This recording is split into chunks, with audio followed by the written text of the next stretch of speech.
동문회에서 이런 모임을 시작했다는 얘기를 듣고 대불련이 살아있구나 아직 하는 생각이 좀 들었습니다. 뭐 다른 의미가 아니라 대학생 때 활발하게 불교 활동을 했던 우리 그 불자 여러분들이 되게 대학생을 지나고 직장에 들어가면 되게 불교를 많이 소원하다 할까요? 좀 거리를 두고 이렇게 바라보는 관점들이 많지 않습니까?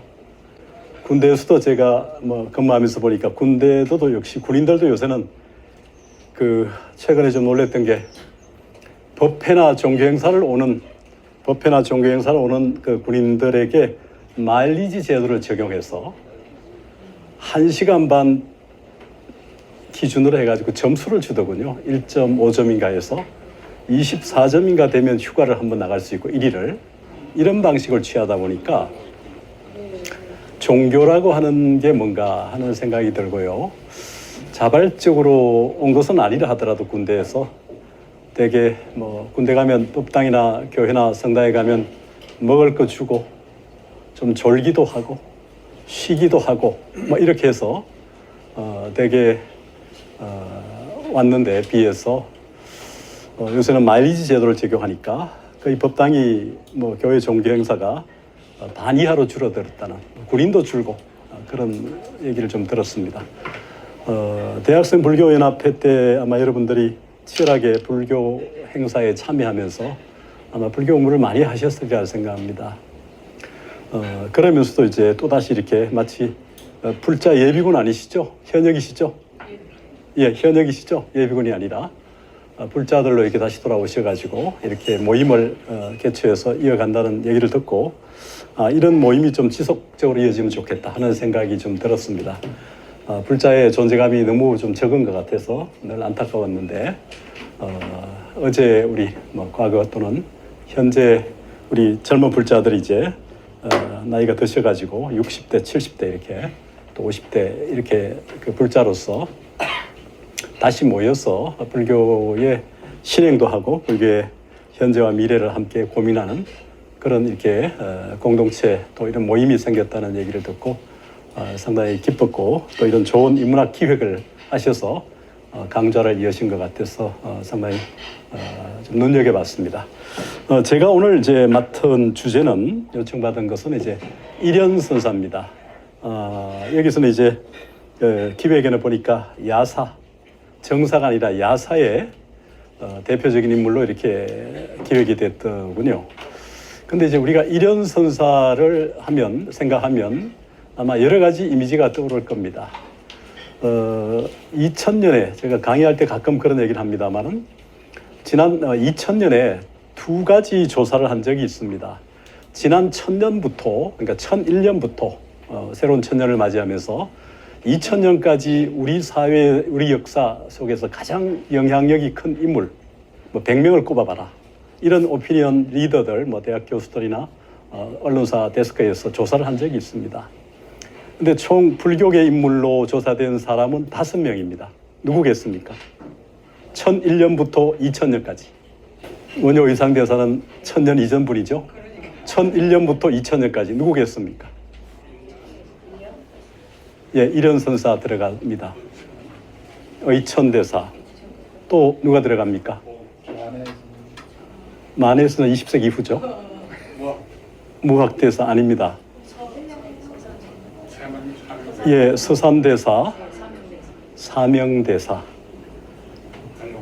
그렇게 5분이 들어갔습니다. 그러니까 그 중에 한 명 이제 일연선사, 그 다음에 이제 의천대사, 그 다음에 진울선사, 또 한 명이 바로 서산대사, 그 다음에 이제 사명대사입니다. 그런데 이 5명을 되게 불자로 우리는 보지만 실제 이 오피니언 리더들에 의해서 뽑힌 5명의 분류 기준을 보면 사명대사는 외교가로, 일연선사는 역사가로 분류되었습니다. 어떤 뒤에가 잘 안 들리니까 마이크 좀 가까이 대주세요. 예, 알겠습니다. 어떤 의미에서는 실제로 뭐 불교가 사회적으로 해야 될 역할이 굉장히 많지만 오히려 불교에 집중해서 보게 되면 사실은 불교적 인물로는 의천대사, 진울대사, 그 다음에 누가 들어갔습니까? 서산대사죠. 이런 선사는 역사가로, 사명대사는 외교가로 분류되었습니다. 지난 천년 동안의 역사의 꽃을 피우는 인물이 사실은 5명만 있겠습니까만은 우리 사회의 오피니언 리더들에 의해서 인식되는 그 100여 명 중에 불교는 5명밖에 안 들어갔고, 그 중에 오리지널 불교인으로 느껴지는 인물은 3밖에 안 들어갔습니다. 여기 또 전 보니까 100% 제가자니까 또 이런 얘기를 할 수 있는데요. 그러면 불자는 제가자에게는 대표성이 없는 건가 하는 문제가 또 있고요. 또 하나는 2000년에 또 한 조사를 했습니다. 문화일보에서 같은 맥락에서 오피니언 리더들과 언론사, 교수들 조사로 된 5명의 아니 100명, 지난 100명의 인물을 또 조사한 적이 있습니다. 그때 100명의 인물 중에 들어간 불교계 인물이 누구겠습니까? 기억납니까? 지난 1901년부터 2000년까지 지난 100년간 우리 사회에서 오피니언 리더들에게 인정받은 불교인 2명밖에 없는데요. 누구겠습니까? 예, 만해 선사. 또 누구겠습니까? 예. 모릅니다. 예, 성철 선사입니다. 만해와 성철. 자, 이런 통계가 뭐 의미를 안 두면 별거 아닐 수도 있습니다만은, 그러니까 우리 불교계를 넘어서 일반 사회 오피니언 리더들에게는 이렇게 인식되고 있다는 걸 우리가 좀 불자들이 알 필요가 있습니다. 20세기 한국의 불자들 중에 만해, 한용운, 태용 성철 선사 2사람만 인정됐다는 것은, 거의 뭐 김지아 시인, 지학순, 주교 뭐 이런 사람 다 들어갔거든요. 근데 불교는 출가자 2사람밖에. 불교는 제가자의 존재가 전혀 없는 겁니까? 이게 다 불자들 대불련이신데, 사회적 존재감을 생각할 때 이런 통계를 보면서 불교계가 가야 할 방향, 어떤 역할 뭐 이런 것들을 이제 시사받을 수가 있었습니다. 제가 강의할 때마다 가끔 그런 얘기를 하는데, 이런 선사를 한번 생각해 보면요, 아마 우리나라 고성 중에 일반인들에게 가장 지명도가 높은 사람 하면 누구겠습니까? 1순위가 원효대사. 예, 그 다음에요? 의상대사. 그 다음에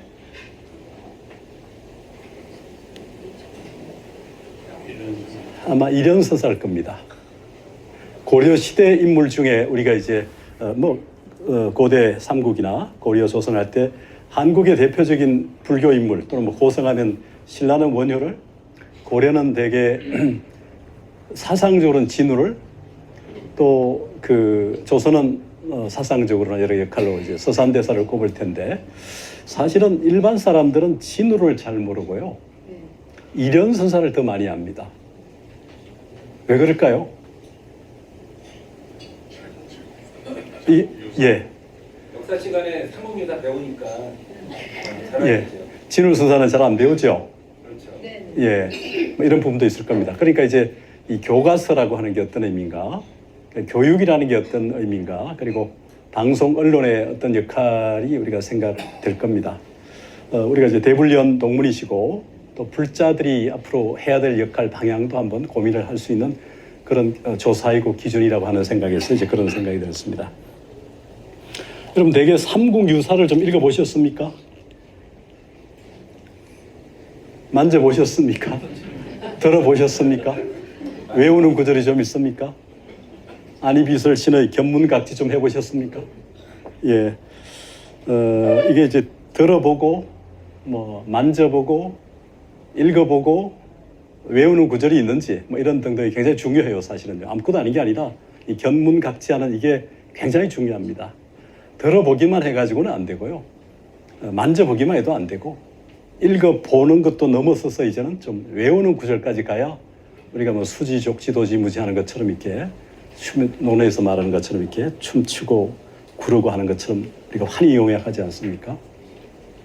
그런 삼국유사를 이제 한국인들의 수트라이고 바이블이다, 뭐 그런 생각을 합니다.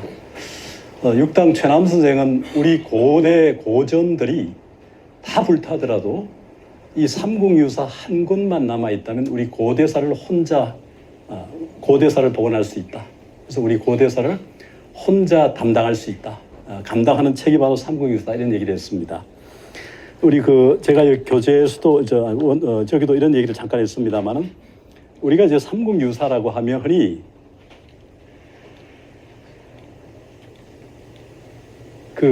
삼국사기와 함께 많이 비교해서 얘기를 하죠. 흔히 일반적으로 삼국사기는 김부식이 지은 유교사관에 입각해서 지은 50여 권의 사서죠.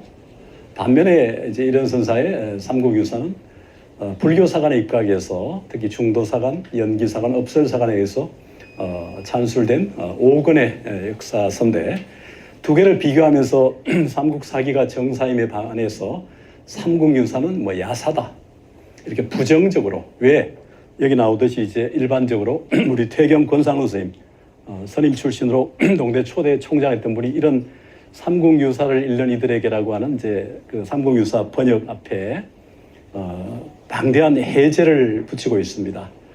여러분 그걸 아실지 모르겠는데 우리가 임진왜란 때 토쿠가와 이에야스가 조선 정벌을 처음에는 반대했잖아요. 토요토미 히데요시는 이제 조선 정벌을 주도했지만 토쿠가와 이에야스는 조선 정벌을 반대했죠. 토쿠가와 이에야스의 그 배경을 보니까 토쿠가 덕천 가강이잖아요. 덕천이 지금 경상남도 어디입니까? 저기 함양 이쪽 근처에 그 덕천강. 그러니까 조상이 그쪽에서 건넌 것 같아요. 토쿠가와가.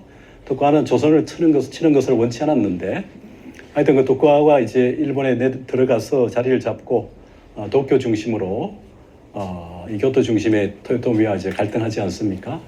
그 토쿠가와가 이제 조선 정벌할 때 가토 기요마사라는 핵심 부장 장군에게 명령한 것 중에 하나가 뭐냐면 조선에 가서 돌아올 때 반드시 삼국유사와 삼국사기를 가져와라. 이게 아주 특명이었습니다. 그렇게 해서 가지고 온 것이 지금 동경대학교 고전인문총서 1권이 삼국유사고요. 2권이 삼국사기입니다. 동경대는 그때 20세기 초 1887년인가 아마 개교하죠. 78년인가 개교하죠. 그래서 이제 유럽에 많은 유학생들을 보내면서 이제 유럽에서 돌아와서 그 두 명에게 제가 이름이 지금 딱 기억 안 나는데 두 명에게 삼국사기와 삼국유사에 대한 장문의 해제를 쓰게 합니다.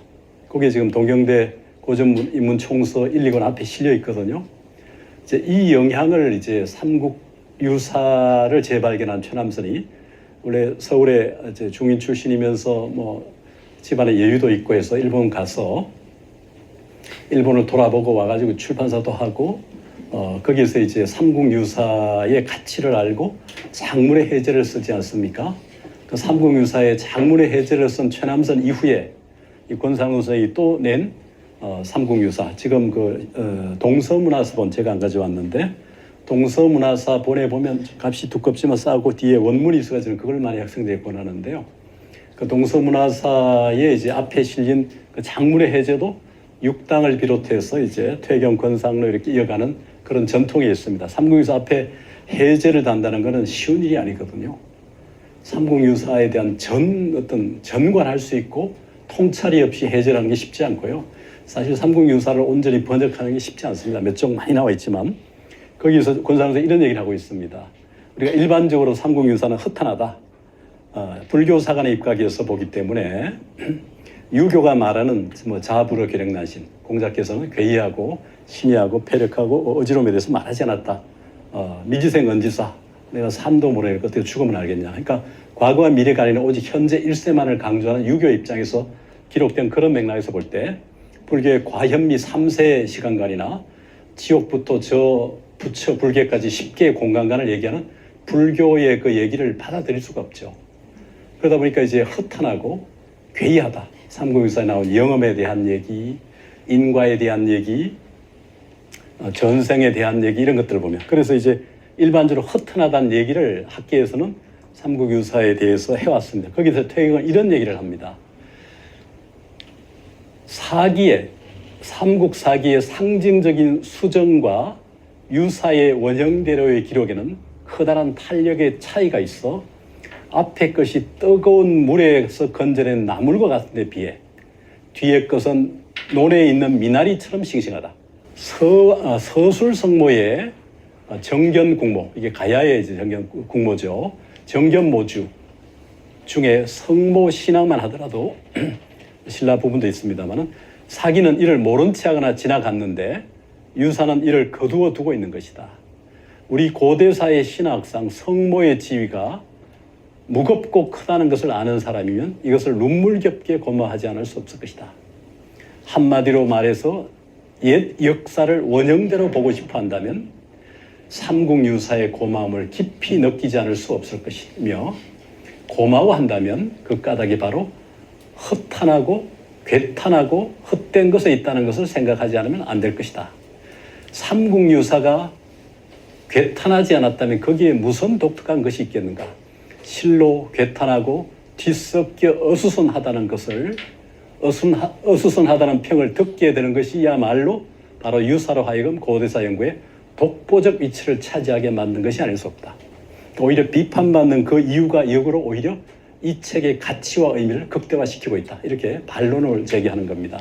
그러니까 퇴경의 안목은 뜨거운 물에서 건져낸 미나리 같은 나물, 그게 아니라 오히려 논에 있는 미나리 같은 싱싱한 그런 나물, 이 비교를 통해서 한번 뜨거운 물에 데쳐진 삼국사기와 달리 겨울논의 얼음 속에서 팔팔하게 살아있는 미나리 같은 그런 텍스트가 바로 삼국유사다. 이렇게 비교를 하고 있습니다.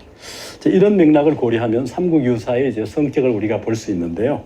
이런 선사는 바로 이 삼국유사를 쓰기 위해서 적어도 우리가 충렬왕 때, 고려 후기 충렬왕 때 몽고에 의해서 짓밟혔을 때 강화도로 이제 피난 가지 않습니까? 최씨 무신 정권이 35년, 37년 거기로 들어갔을 때 거기에서 국사로 이제 국사의 그 추봉이 돼가지고 국사로 이제 옹립이 돼가지고 거기에서 이제 강화도에 있는 국립도서관에서 수많은 사설을 다 경험할 수 있죠. 그냥 개인이면 어려울 건데 국사의 신분이었기 때문에 강화도의 도경, 지금 이제 그 조선시대 서울대 규장각에 있는 정조 때 이런 도서관처럼 국립도서관에 있는 그 많은 전적들을 섭렵할 수 있을 거예요. 한 200여 종의 고서를, 동아시아 고서를 섭렵해서 삼국유사를 이제 써냈습니다. 그것도 아주 놀랍게 스토리텔러 이야기꾼으로서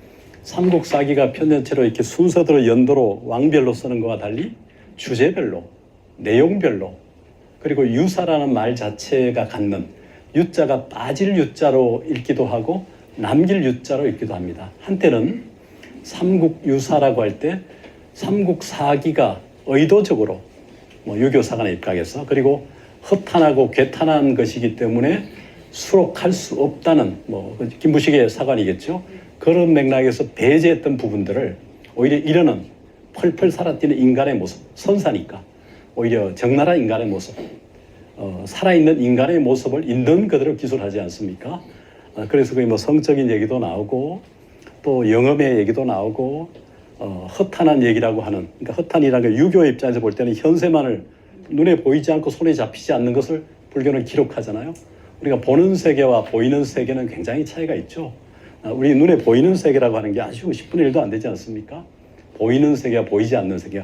불교는 보이지 않는 세계조차도 과시험미 3세 시간관에서 지옥 불교처럼 10개의 공간관에서 다 기술하지 않습니까? 그러니까 유교라고 하는 것의 특징이 뭡니까?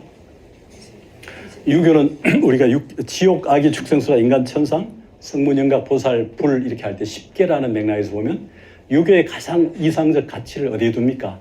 공자나 유자들은, 공맹수는 기본적으로 뭡니까?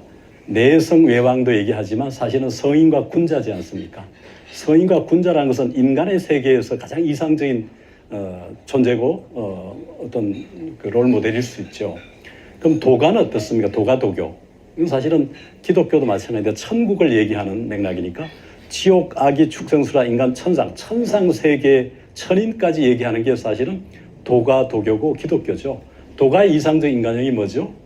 지인과 신인이죠. 지극한 사람과 신이한 사람.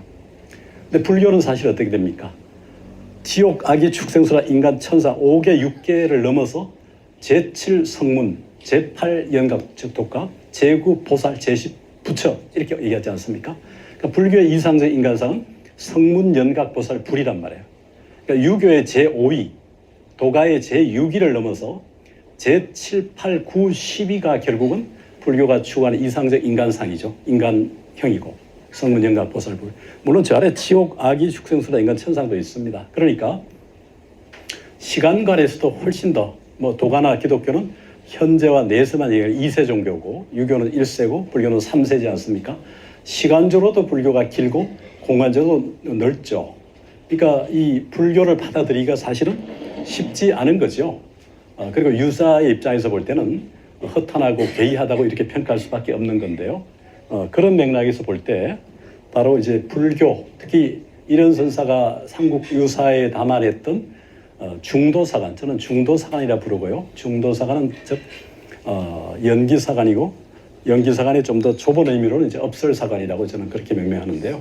그런 의미로 불교 이제 우리 학계에서 뭐 신의사관이라는데 그 신의사관이란 말의 애매성과 모호성 때문에 오히려 불교의 정통적 철학적 맥락에서 중도사관, 연기사관, 즉 업설사관이라는 게 저는 불교의 역사관이라고 생각합니다. 그런 맥락에서 삼국유사는 편찬됐다고 생각하고요. 자, 그러면 이제 이런 선사는 강화도경에서 국립도서관에서 많은 자료를 보고 이것을 기술했던 이유는 뭐 여러분 잘 아시겠지만 이 몽골이 이 전 세계 뭐 거의 유라시아까지를 다 지배했지 않습니까?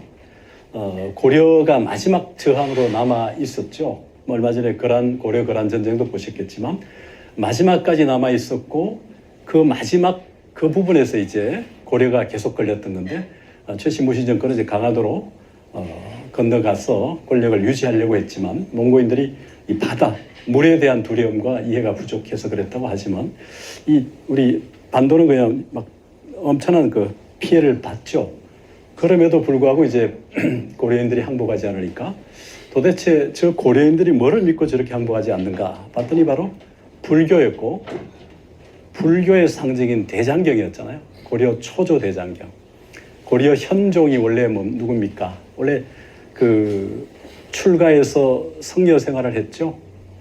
저쪽에 지금 어디입니까? 저쪽에 요새 그 템플푸드로 유명한 저 진관사 그 밑에 법당 밑에 지하에 숨겼다가 나중에 사찰까지 피난 가서 이제 나중에 돌아오지 않습니까? 그때 천추태후라고 하는 이모가 자기 아들 경종이 이제 광기 이후에 결국 폐위가 되니까 이제 데려올 그 부분 때문에 이제 천추태후가 자객을 보내서 여러 차례 죽이려고 했지만 결국 죽지 않고 살아남아서 다시 왕위로 돌아와서 이제 현종이 되지 않습니까? 그 현종이 발언해서 이제 새겨진 게 초조 대장경입니다. 고려 초조판 대장경.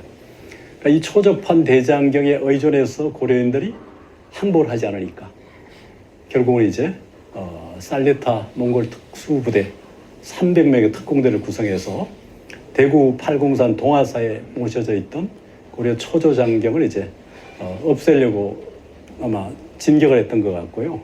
1차는 실패했던 것 같습니다. 그쪽 지역에 여러 사람들이 단합해서. 근데 2차 때는 이제 성공해서 불태웠다는 얘기를 하죠. 기록상으로. 황룡사까지 가서 이제 황룡사를 3개월간 타개했다는 불태웠다는 그런 기록. 그 일부 고려장경 초조판이 이제 일본 고베를 거쳐서 교토 뭐 남선사까지 갔다는데 남선사 그 주지나 이런 사람들은 가보니까 자기들이 거기서 가져온 게 아니라 자기들은 상인들이 송나라 이런 상인들이 송나라에서 여러 판본을 사가지고 모은 거다 이렇게 얘기하더라고요. 그때 고려장 연구소 우리 팀들 같이 가서 얘기했지만 근데 뭐 그런 것도 있고 어쨌든 간에 일부는 일본에 있고 일부는 국내에 있고 대부분 탔다는 얘기인데 여기 저 초조대장경 복원이 우리 여기 소장님 복원 작업에 주도적 역할을 했지만 지금 됐지 않습니까? 이제 그런 계기들이 사실 있어 다시 이후에 제조판까지 새깁니다만은 이런 순서는 바로 그런 시대에 살았던 거죠. 그래서 이제 우리 민족의 정기를 지키는 게 뭘까 할 때 결국은 바로 신라불교, 특히 원효, 의상, 자장하는 이 신라 시대에 그 화려했던 그 불교의 전통을 아마 재현하고 싶어 했던 것 같고 그래서 결국 그 가장 이상적 인간으로 이제 이상 인간형으로 제시했던 인물들이 이제 신라 시편, 그 중에서도 이제 원효, 의상, 자장 이런 인물들로 추정이 됩니다.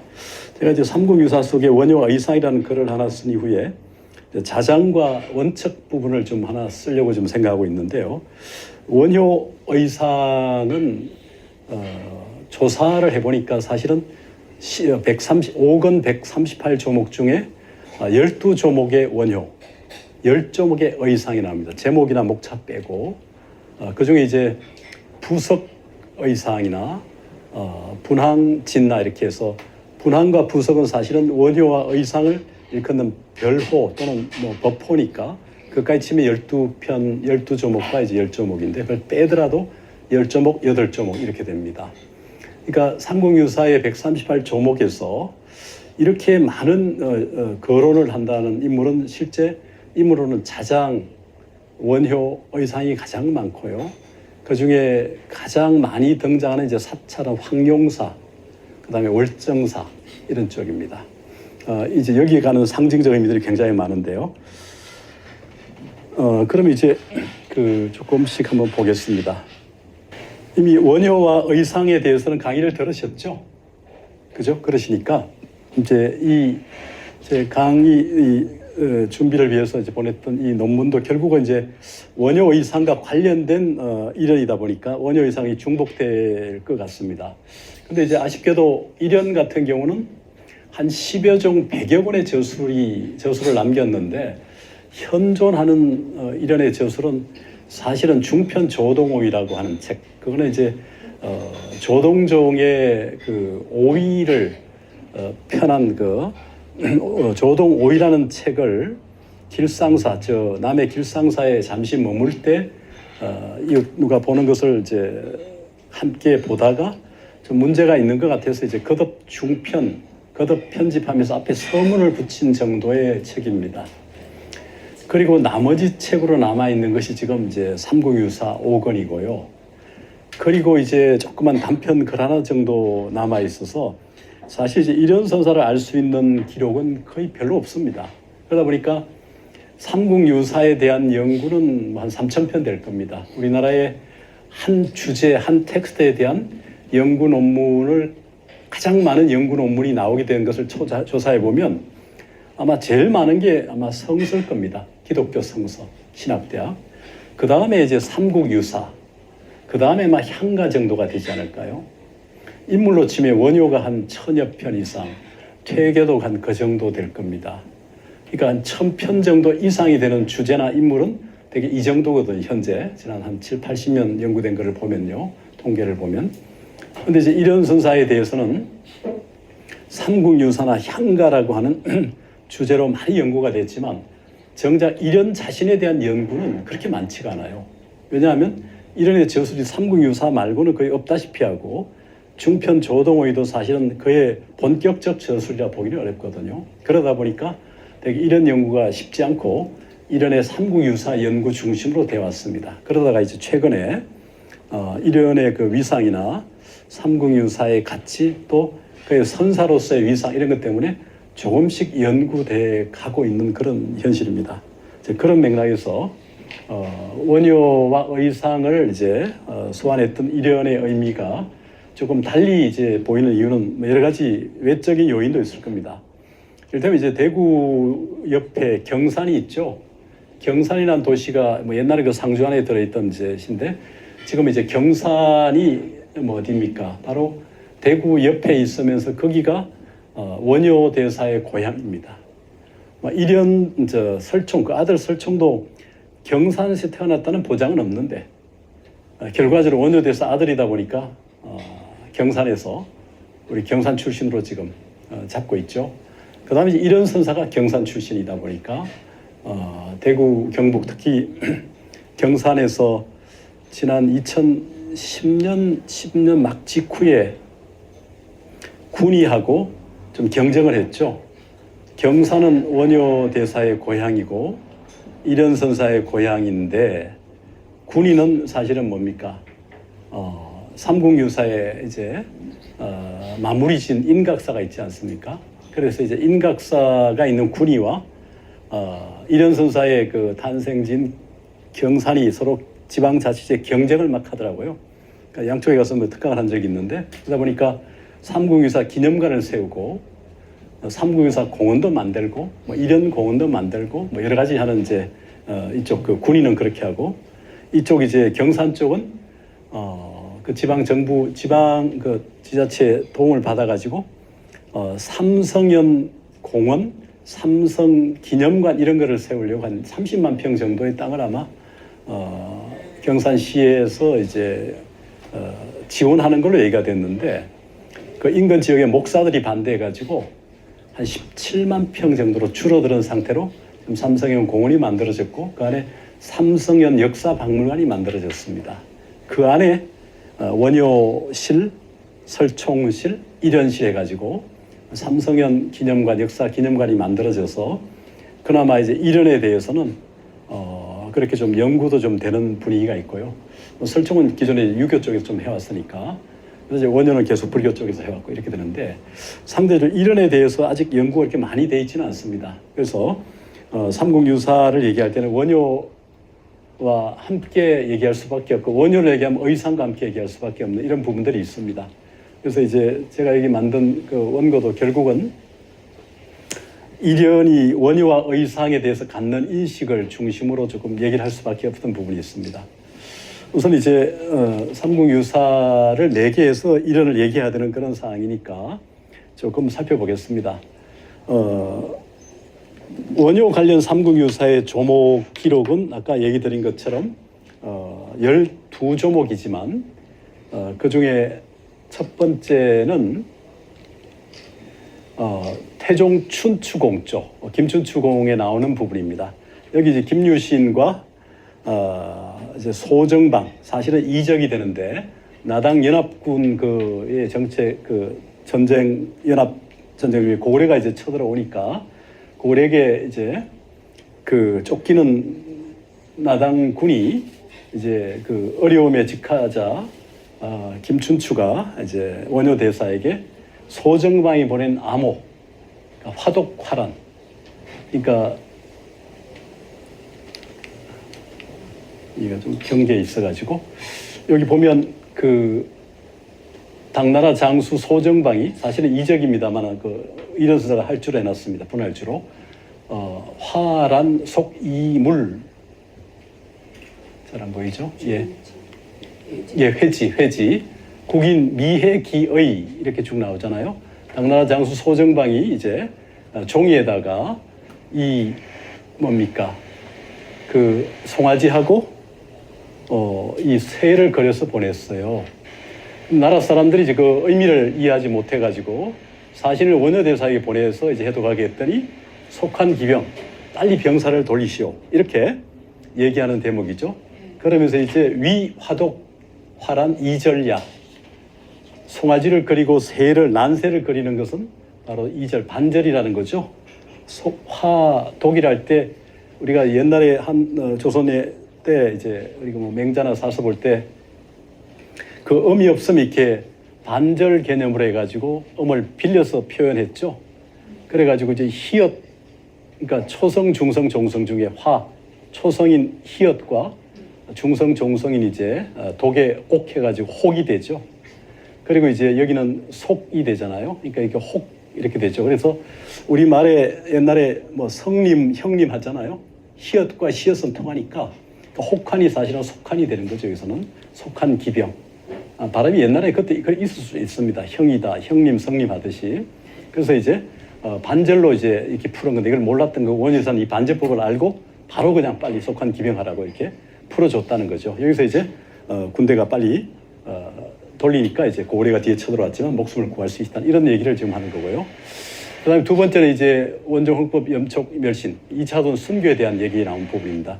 여기 이제 쭉 나오는 부분인데 여기 그 신라에 이제 불교가 아주 성하게 되니까 결국은 저 타방 보살이 이제 이 땅에 출현했다는 거예요. 이를테면 분황지 진나, 그러니까 분황사의 진나 보살의 화신이 원효 대사나 부석사의 보결의 화신이 의상 대사 이런 사람들과 같이 낙산과 오대산에 이렇게까지 이런 타방보살이 출연했던 것이 이거라 이런 것이다라고 얘기하면서 그리고 그런 타방보살도 출연하고 서역 이래 이름난 성녀들도 이 땅에 이제 오게 하면서 이런 그 계기들을 갖추게 된 게 다 뭐냐면 바로 염촉 뭡니까?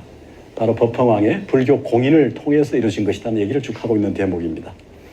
그 다음에 세 번째는 이제 보장복로 보덕이암조인데 여기도 이제 원효 대사가 의상과 함께 1차 유학, 2차 유학할 때 아마 1차 유학로 추정할 수 있을 것 같긴 한데 왜냐하면 650년에 1차 유학을 원효 의상이 이제 고구려 영토를 통해서 저 요서 지역까지 가다가 고구려 술라군에게 잡혀가지고 이제 누순을 고문당하다 탈출해서 돌아오게 됩니다. 고구려의 고성이었던 보덕화상은 고구려가 불교 국가였는데 계속 그 보장왕이 실권이 없자 영계소문이 쿠데타 이후에 영유왕을 독살하고 그 조카인 보장을 세웠기 때문에 보장은 이제 그게 권력이 없는 거죠.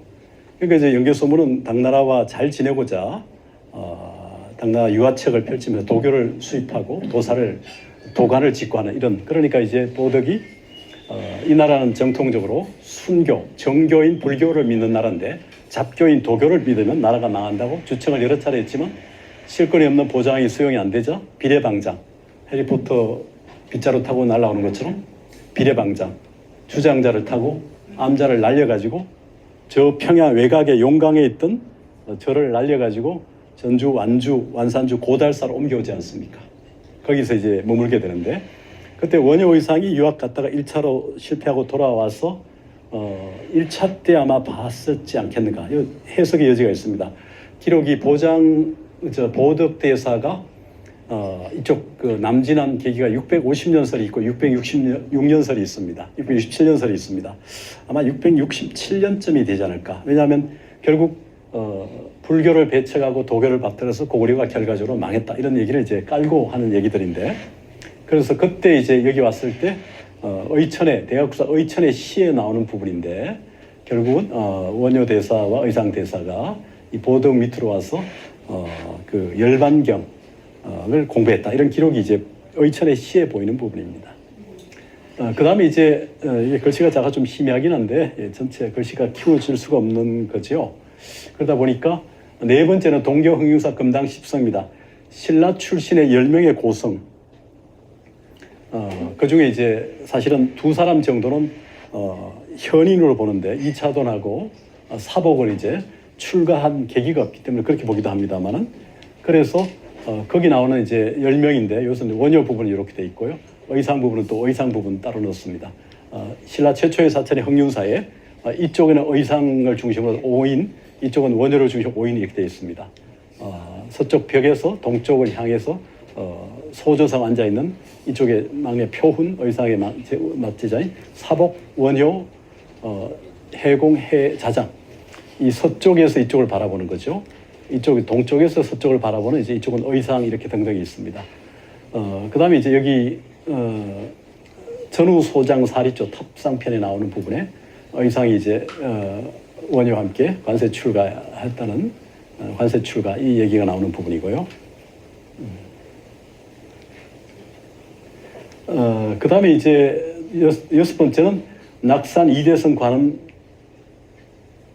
정치 조신조에 나오는 부분입니다. 원효 대사가 이제 의상 대사를 만나러 낙산사 찾아가서 관음보살을 이제 했지만 알아보지 못했다는 그 얘기 나오는 부분입니다. 대강 그 얘기는 아실 테고. 그 다음에 이제 원효 불기 이해동진조입니다. 해공과 해숙이라는 당대 대중불교의 고성과 인연이 있던 이제 그 원효. 늘 원효는 해공을 찾아 포항 오사에 있는 뒤로 물르면 마이크 계속. 해공을 찾아가서 질문하고 토론하면서 이제 자신의 저술의 완성도를 높였다는. 그 다음에 이제 여덟 번째는 원효 불기조에 원효는 구애받지 않았다. 어떤 형식과 계율에 그 나오는 성사원효 첫 구절이 바로 성사원효입니다. 요섭과 인연을 맺어서 파겠다고 하는 원효임에도 불구하고 성사라고 그를 평가하는 이런 모습이 보입니다. 그 다음에 이제 의상전교조입니다. 의상전교조 역시 의상과 함께 의상 29세로 나옵니다만 사실은 관세 출가하면 의상으로 10세 미만의 출가한 거로 봐야 되는데 여기는 그렇게 나오죠. 최초의 부석 본비에는 이제 관세 출가가 나오고요. 그다음에 10번째 나오는 부분은 이제 사복 부분입니다. 사복의 어머니가 세상을 떠나자 원효를 청해서 이제 그 의식을 치르게 하는 그 부분이죠. 죽지 말지어다 태어나는 것이 괴롭다. 태어나지 말지어다 죽는 것이 괴롭다. 이렇게 했더니 그렇게 말이 많으시오. 좀 간단히 하시오 했더니 사생고해, 죽고 사는 것이 괴롭다는 그 얘기 나오는 부분입니다. 자, 11번째는 광덕엄장이죠. 자, 광덕이 이제 입적하자 엄장이 광덕의 처에게 동침을 요구했지만 결국 성낙은 했으나 실제 이제 나중에 광덕 얘기를 통해서 결국 한 번도 잠자리를 같이 안 했다는 얘기를 하는 그런 대목에서 이제 여기 나온 정관법, 정관의 수행법을 일깨워줬다는 이 원효대사 이 부분. 그 다음에 12번째는 낭지 성운 보현수입니다. 낭지대사가 원효 어릴 때, 젊을 때 반고사에 머물 때 늘 이제 낭지대사를 이제 왕립해서 찾아왔는데 초장감과 안신사신론이라는 책을 쓰게 했다는 거죠. 심자가 빠진 건데요. 안신사신론이라고 하는 책을 쓰게 해서 그 책을 쓰고 난 다음에 이제 감수를 요청했던 그 겸손한 원효대사의 시도 거기 나와 있습니다. 이렇게 해서 12조목을 통해서 이제 원효를 소환하고 있죠. 또 한편으로 여기 한 번 더 정리를 한 부분입니다. 이 부분은 김유신의 군사 고문으로 암호를 풀이해 매복에 벗어나게 했고 다른 세계 보살이 이 세상에 나타나고 일단 분황사의 진나보살, 보석사의 보결회가 낙상과 오세현 등 이르기까지 이런 것이다 라는 또 서역의 여러 성녀들이 강림하니 이로 인하여 사만을 병합하여 한 나라가 되고 온 세상을 합해 한 집안을 만들었다. 이게 이제 원종, 즉 법흥왕의 불교 형법 얘기죠.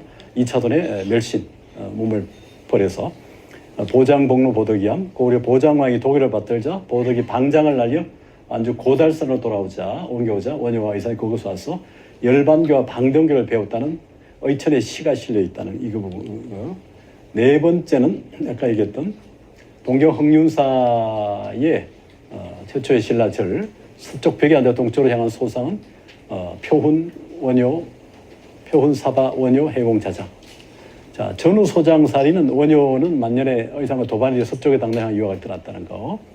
또 낙산 이대성에서는 원효는 낙산에 관한 부 자취를 밟아 예배했다는 거. 이에 동지는 원효는 매양 오사의 해운부터 찾아가 지리하고 교의했다는 거. 원효 불기는 원효 일정한 격식과 형식에 걸림이 없었다는 거.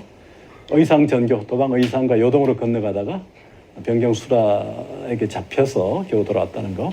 사복불은 사복 모친의 명복을 위해 포살 수기하고 돌아온 얘기. 광덕엄장, 광덕의 왕생이고 그 부인과 살았던 엄장에게 청정관을 가르쳐 주었다는 거. 낭지성은 보현수, 반고사에 머물 때 낭지의 권유를 받고 책 두 권을 써서 은사인 문선에게 시와 함께 전하게 해서 감수를 받았던 이런 부분에 대한 기술을 통해서 이련이 원효를 소환한 여러 대목을 볼 수가 있습니다. 그것은 결국 원효상 정립의 중요한 계기가 됐던 거죠. 자, 의상 부분도 이제 뭐 자세히 보기가 좀 시간상 그럴 것 같고요. 이걸 보겠습니다. 정리한 부분을 가지고.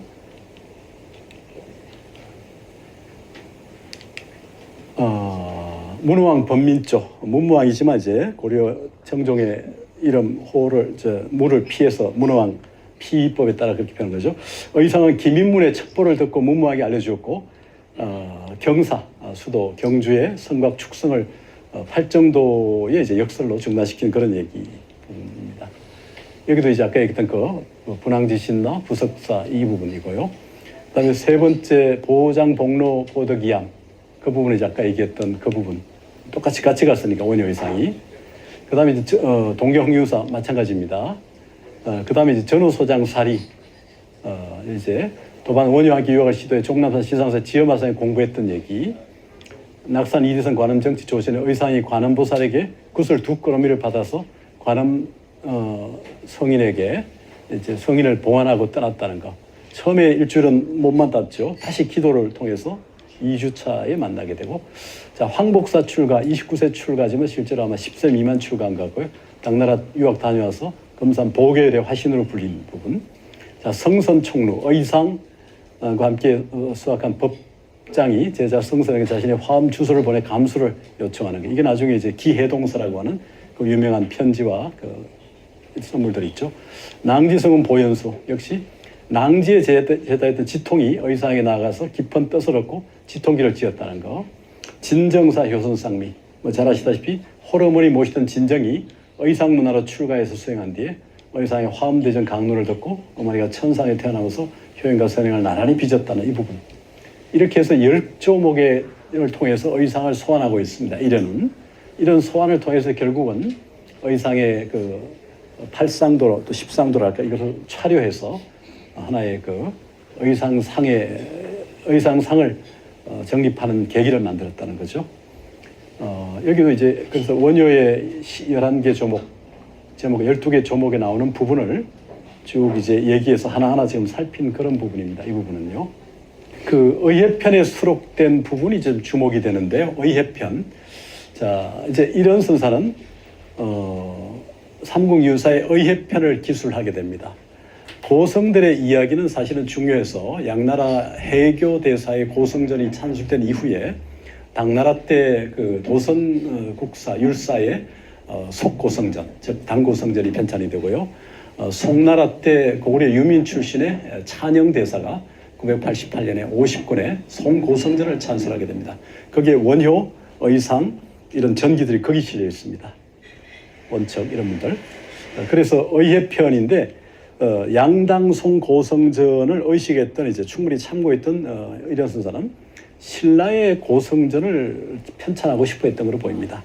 이미 신라의 김대문에 의해서 이제 김씨 쪽 중심의 이제 고성들에 대한 기록이 있었던 것 같은데 그게 온전히 남아 있지 않고요. 또 해동 고성전이라는 각훈의 고려 중기에 편찬이 됐지만 그것도 일부밖에 안 남아 있습니다. 10권 또는 5권 중에 유통편 1, 2밖에 안 남아 있어서 그래서 이런 선사는 의회편을 이제 수록하면서 해동 고성전의 잘못된 부분을 비판하기도 하는 부분이 보이는데요. 그래서 이제 의회편을 통해서 결국은 삼국유사의 중심 편목으로 민족의 사표를 발굴하고 선양하기 위해서 의회편을 아마 집중적으로 펴낸 게 아닌가 하는 생각이 듭니다. 의회편은 고성들의 어떤 그 저술과 행장을 중심으로 기록한 편찬인데요. 삼국유사의 핵심을 사실은 탑상과 의회로 보기도 하고요. 또 하나 더 본다면 이제 그 흥법 이렇게 보기도 합니다.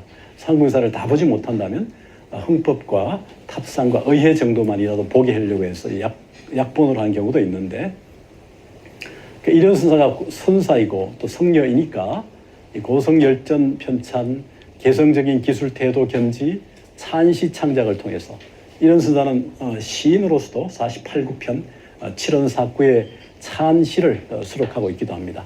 해당 조목에 미진하거나 밋밋하거나 보완할 의미가 있는 곳에 자신의 시인의 안목을 실어서 48구편 조목은 48조목에 그래서 저쪽에 2편을 실은 경우도 있지만요. 그렇게 지금 담고 있는 부분이 의회편입니다. 그런데 이제 의회편에서 원효는 바로 불기, 그러니까 도덕이나 관습 따위의 구속을 받지 않는다는 음표로 제목을 붙이고 있어요. 그러니까 138 조목의 이런 선사는 조목을 붙이면서 특히 압축적으로 사언으로 붙이는 경우가 많고 인물이나 국가를 할 때 예를 들어서 아도기라, 아도 대사가 신라의 불교 문명을 터잡았다. 순도 조력, 순도 대사가 고구려의 불교 문명을 열었다. 난타 백제, 난타 대사가 백제 불교 문명을 개백했다. 이렇게 쓰기도 하고 원효 불기, 원효 대사가 구애받지 않았다. 어떤 규교, 법칙이나 관습에 의상 전교, 의상 대사가 화엄 원교를 전했다. 이런 식으로 이렇게 딱딱 끊어지게 이렇게 붙여서 그의 가풍을 이렇게 안목을 담아가지고 이렇게 붙였습니다. 그 다음에 이제 고성이라 할 때 우리가 흔히 학덕이 높고 지위가 높은 이를 고성이라고 하죠. 그리고 학문과 덕행을 가리키는 학덕과 지위가 있는 자리나 처지를 가리키는 이런 부분에서 고성과 성사에 대한 인식이 남달랐던 것으로 보입니다. 그래서 삼국유사에는 고성과 성사라는 표현이 여러 군데가 나오는데요. 특히 성사라고 부른 표현들이 제법 많이 보이고요. 성의 개념은 신라 이래 다양하게 보입니다. 이를테면 불교 전래 공인 유통 시기에 시조인 박격거세와 왕인 아령에 대해서도 이성이라고 표현합니다. 두 명의 성인, 두 명의 성스러운 아이 이성아, 또 버류 이사금이나 왕의 바람과 구름을 점쳐 홍수와 가뭄, 그 해익과 풍년과 흉년을 미리 알았다는 거죠. 이렇게 해서 그를 사람의 사악함과 정직함을 알았기 때문에 사람은 그를 성인이라고 불렀다는 거. 왕의 미래 예측 능력, 사람의 성정의 능력, 통찰 능력 이런 걸 성인으로 했던 용례도 있고요. 그러니까 성과 성인의 의미가 굉장히 좀 다양하게 변하는데 이래는 원효를 거사가 아니라 성사로 호명을 했다는 거. 이런 부분들. 그리고 성사가 한 방면에서 더할 나위 없이 뛰어난 만인의 사표를 끊는 표현이라는 맥락에서 많은 성사를 찾아내서 높이 기립니다. 그래서 당시의 성사를 이래는 고려 당대 불교 현실을 극복해갈 역할 모델이자 그 시대를 이끌어 문화 영웅, 컬처럴 히어로라는 이런 의미로 아마 소환했던 게 아닌가 하는 생각이 들고요. 그게 고려 후기의 일련이 원효, 의상, 자장 같은 인물을 소환했던 이유가 아닌가 하는 생각이 듭니다. 그러니까 원효의 이제 거사로 바라본 이교의 관점도 있지만 원효는 오히려 성사의 개념으로 그를 바라보려고 했던 부분이 보입니다. 그래서 이제 원효의 뭐 이런 여러 가지 그 조목에 나오는 내용들 중에 핵심적인 이런 그 내용들은 결국 원효상의 중요한 그 승리 정립의 계기가 되는데 이런 부분이 조금 주목되는 게 하나 보입니다.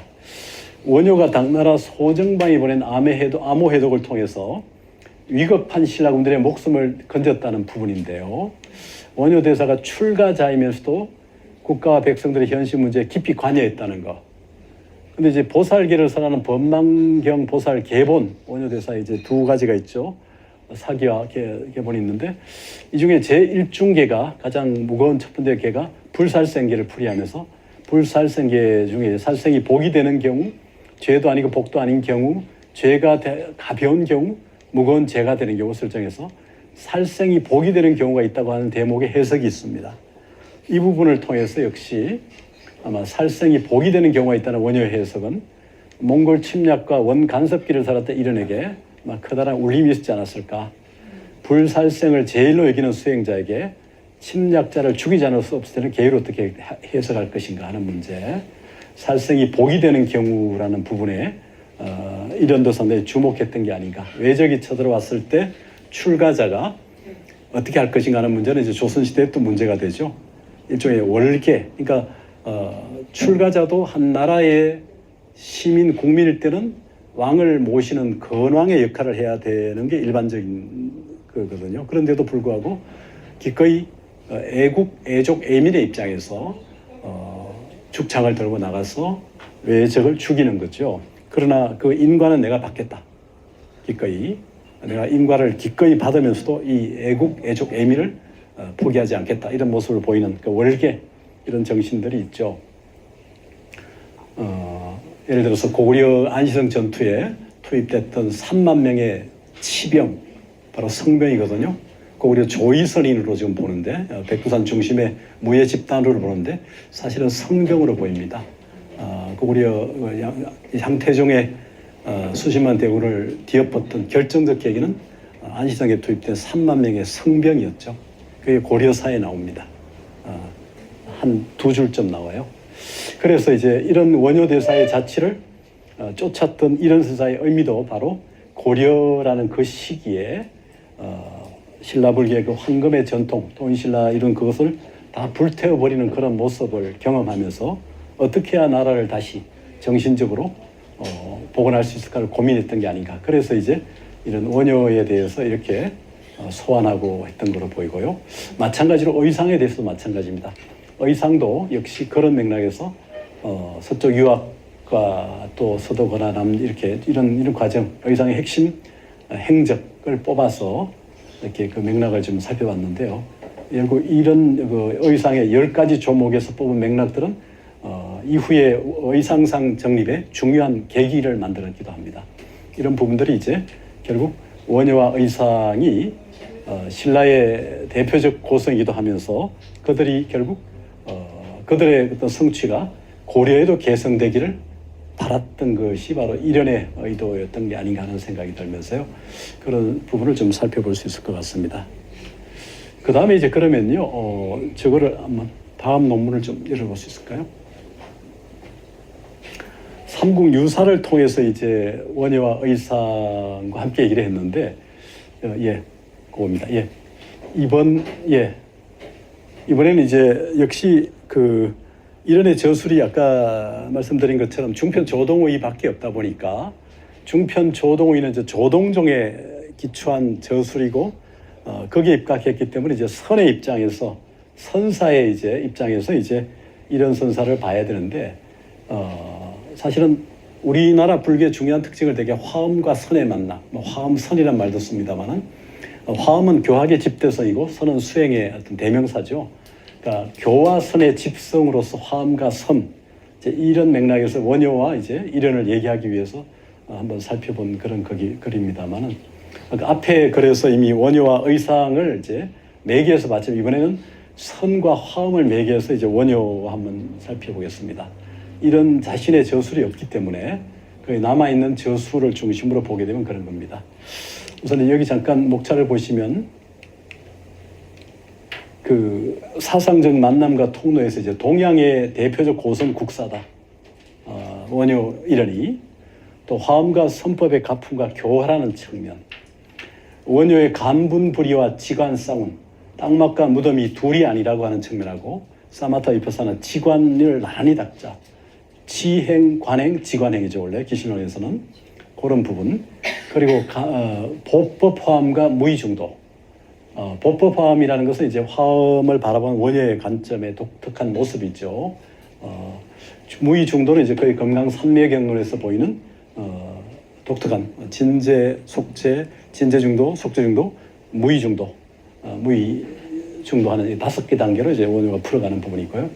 이러는 대성보살과 일성화엄, 이런도 역시 화엄가이기도 하면서 선사이기도 합니다. 대장경을 2번이나 완독했고 대장경 낙성법회도 열었고 그 다음에 이제 이런 선사에게 주목할 부분이 바로 생계불감과 불계부정인데 이런 선사가 입적 이후에 김군수라고 하는 김군수는 저기 진울 비를 썼고요. 그 다음에 이제 그 누구죠? 고려 말에 문인 그 문인이 쓴 비문에 이런 선사의 화두를 생계불감, 불계부정이라는 말로 적고 있어요. 중생의 세계가 줄어들지 않고 부처의 세계가 늘어나지 않게 하려면 어떻게 해야 되느냐. 우린 대개 중생이 부처되면 중생의 세계가 줄어들고 부처의 세계가 늘어난다고만 생각하는데 중생의 세계가 줄어들지 않고 부처의 세계가 늘어나지 않게 하려면 어떻게 해야 됩니까? 여러분 한번 생각해 보세요. 어떻게 가능하겠습니까? 그게 이런 선사의 화두입니다. 그 다음에 각성가품과 경초선풍인데 원효의 선풍을 각성, 이런 선사는 원효의 가품을 각성, 그러니까 금강산매경에 대한 출석서를 써서 황룡사 대웅전으로 가서 이제 법상에 앉아 갈 때 그 소 두 뿔 사이에 경상과 붓을 놓고 금강산매경 출석을 하지 않습니까? 그걸 이제 이런 선사는 각성이라고 원효를 평가합니다. 각성, 그러니까 일종의 펀이죠. 보살의 이각, 불각과 본각과 시각이라는 이각을 원만히 회통하는 그 금강산매경의 그 의미를 이제 각성이라는 말로 썼고요. 대중교화. 원효는 원효는 무덤 속에서 개인적 깨달음을 얻었고 분황사에서 골방에서 문자양과 서경계가 가득한 골방에서 결국 붓을 끊고 뛰쳐나가지 않습니까? 거기에서 사회적 깨달음을 얻는다고 저는 보는데요. 2차례 깨달음 원효. 그래서 대중교화가 이루어지는 거고 여기서 말하는 이제 그 보살 선풍. 우리가 동아시아 선종에서 되게 일반적 비판을 하는 건 뭐냐면 선사의 모습이 사실 보면 소성불교가 얘기했던 아라한의 모습같이 아라한 선풍에 지나지 않는 측면이 있죠. 그래서 이제 우리나라 경하나 설잠이나 김시섭 또는 이련 선사 같은 경우는 그게 아니라 이류중행, 피모대각, 자신의 깨달음을 결국 실현하는 방법들이 중생의 세계에 들어가서 말의 옷털을 뒤집어 쓰고 소의 뿔을 머리에 이고 밭을 갈고 짐을 나르는 그런 이류중행, 류를 바꾸어서 이제 중보살행을 하는 거죠. 이런 가풍을 이제 지금 이런 선사나 김시섭 쪽 설잠이나 경허 같은 인물들이 보이는 동아시아 선종, 그러니까 신라 출신의 정중 무상선사나 그 제자의 마조 도일, 그리고 이후에 이제 일현선사, 설잠선사, 경허선사 이런 분들의 가풍을 대개 경초선, 소가 되고 말이 되어 밭을 가고 짐을 나르는 보살선풍이란 말을 쓰죠. 보살선풍. 이류 중에 이런 가풍들을 통해서 한번 조금 살펴본 그런 글입니다만은, 이제 한국 불교의 중요한 특징을 이제 화엄과 선의 만남이라고 할 때, 그 화엄은 교학의 정점으로서, 종합으로서, 선은 수행의 대명사로서 결국 한국 불교가 불교의 전부를 온전히 종합하고 있다고 하는 생각이 드는데요. 그럴 때 이제 이 원효와 일현의 모습, 화엄과 선의 만남을 한번 살펴봤던 겁니다. 이런 부분이 나옵니다. 이제 아까 일현선사 중심으로 얘기를 좀 해야 되니까 원효 대사 부분보다 일현 중심으로 좀 얘기를 조금 더 해보겠습니다. 자, 일현선사는 지금 아까 말씀드린 대로 저술이 없다 보니까 이제 중편 조동우의를 중심으로 이제 풀어갈 수밖에 없는데요.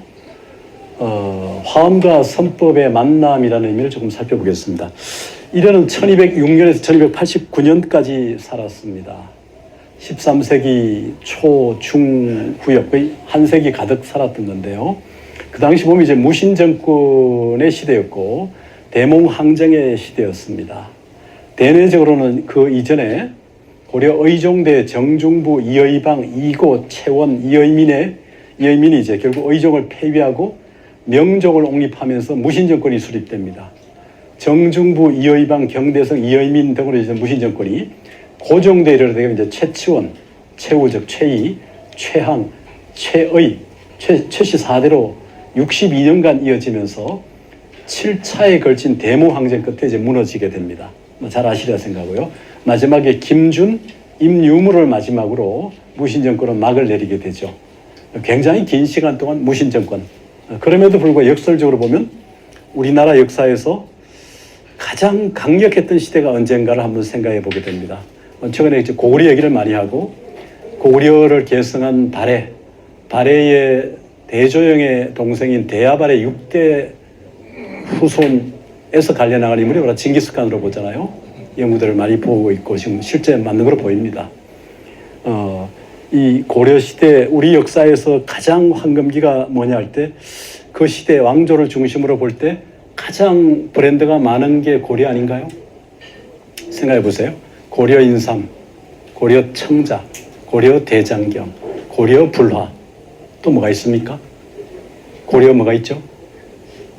금속활자, 직지, 지금 이제 남명천 화상 정도가 손까지 치면, 그러니까 고려가 세계적으로 가장 많은 브랜드를 가지고 있어요. 코리아.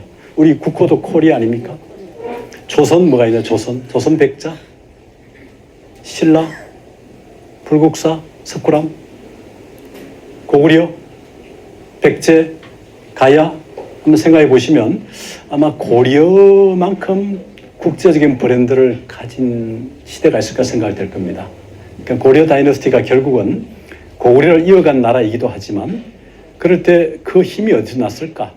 고구려, 백제, 신라, 가야 3국 4국을 종합한 에너지가 종합되어 가지고 그 힘에서 나왔으리라 생각합니다. 그러면서도 바로 이 어떤 의미에서는 고려도 황제국이었죠. 지금 이제 고려 개경의 수도가 원래 북경 베이징이라는 연구들이 지금 최근 많이 나오고 있는데, 우리가 지도가 왜곡이 되고 지금 많이 지금 고려 말에 이성계가 위화도 회군을 통해서 우리 역사를 완전히 뒤바꿔 놨다는 거죠. 만주까지 우리 영토였던 나라가 이제 명나라 주원장에게 국호까지 청해가지고 활용을 해도 활용이 좋겠습니까? 조선이 좋겠습니까? 라고 국호를 명나라 주원장에게 묻잖아요. 이성계가. 고려 거란전쟁 보셨지만 뭡니까? 거란, 여진, 몽골, 홍건적, 사실 거의 몽골은 타협했다 봐야 되고요. 거의 다 물리친 게 고려 아닙니까, 사실은? 그러니까 오히려 송은 거란에 밀려가지고 남성으로 내려가고, 그러니까 오히려 성자란 말이에요. 성자인데도 불구하고 이성계가 위화도 회군을 통해서 완전히 제후국으로 전락을 자청하게 되면서 역사가 완전히 바뀌게 됐죠. 그런 게 앞으로 좀 밝혀지고 있는데, 지금 어떻든 간에 이제 이런 그 고려를 보면 이 무신정권, 어떤 의미에서 무신정권이 문무 중에 특히 무가 상당히 지배했던 후반기를 보면 고려란 나라를 좀 여러모로 생각해 보게 됩니다. 문만 가지고는 안 되죠. 무만 가지고도 안 되는데 문무가 함께 공존하면서 균형을 맞춘다는 거. 이 굉장히 어려운 일이지만 중요한 일이겠죠. 자, 대성보살의 일성화엄 이 부분인데요. 일현선사는 지금 기록에 보면 대장경을 2번 열람하고 유교와 도교에 밝았다고 되어 있습니다. 어록 2권, 개송잡저 3권, 중편조동의 2권, 조파도 2권, 대장수지록 3권, 재성법수 7권, 조정사원 30권, 삼구유사 50권, 토탈 한 100여 권이 됩니다. 권수로. 종수는 한 10여 종이 되는데, 남아있는 것이 이제 삼국유사, 여기 중편 조동 오이 정도밖에 없어서, 결국 이걸 통해서 이제 연구할 수밖에 없는데요. 삼국유사에 실려있는 많은 사상신앙 중에 유독 화엄사상과 선사상이 이제 주목되는 이유도 이제 원효도 그렇고 일현을 얘기하기 위해서 그런 측면도 있고요. 이게 결국은 교학의 종합 정점, 선의 대명사의 선의 만남, 이게 한국 분리의 정체성이기 때문이기도 합니다. 이제 그런 맥락을 고려하면 이제 이런 부분들이 좀 얘기될 수 있고요. 이거 이제 쭉 나오는 이제 삼국유사 조목과 맞물려서 보는 부분인데요. 이거를 보면서 이제 지금 일현을 좀 보겠습니다.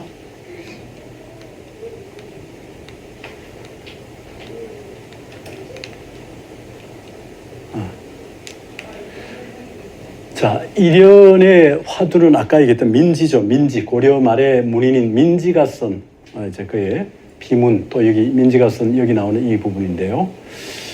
1236년에 몽고가 침입하게 되니까 처음엔 아마 이제 일현사도 벽난이나 피할 곳을 찾기 위해 문수보살의 오자주를 염하면서 아마 감흥을 기약했던 것 같습니다. 선사였지만 호련히 벽 사이에서 호로 벽간 문수보살이 나타나서 무주암으로 피하라고 알려주었답니다. 무주암. 자, 무주암이 우리가 상무주암은 저기 지리산에 지루선사의 오도체이기도 한데 그 말고 무주암은 지금 비설산 쪽으로 보입니다. 거기서 오자주에서 문수는 화엄의 문수보살을 일컫는데 그 문수보살을 이제 만나게 되고 처음에 여기도 선불장의 성과나 상상과에 이미 되기도 하죠. 합격하고 포산의 보당함에 주석하면서 마음에 간절히 선관을 닦았고 가을에 병난이 있어 선을 피할 곳을 찾아서 문수보살의 오자주를 염해 감흥을 기약했고 벽간으로부터 문수보살이 현신해서 이르기를 무주나냐에 머물러라. 그 다음에 포산 묘음람에 거주했고 암자 북쪽 나냐가 있은 이름이 무주이므로 곧 전날에 문수가 현신해서 기별했던 그곳임을 알게 됐다는 거죠. 암자에 휴석하면서 항상 생계가 불감하고 불계가 부정이라는 부처님 말씀을 참고하다가 어느 날 호련히 화련대어하고 사람들에게 이르기를 거미래야 비로소 삼계가 헛개비 환몽임을 알고 보니 대지가 다하여도 털끝 한치도 장애함이 없다 했다는 거죠.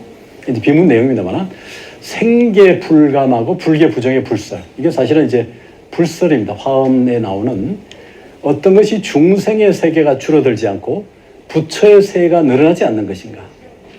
어느 날 그는 삼계가 환몽이고 대지가 다해도 털끝만의 장애됨이 없는 화련대의 경지에 나갔다고 합니다. 그래서 현실 세계가 헛개비와 꿈과 같고 대지 위에 티끌만큼의 장애가 없음을 깨달았다는 거예요.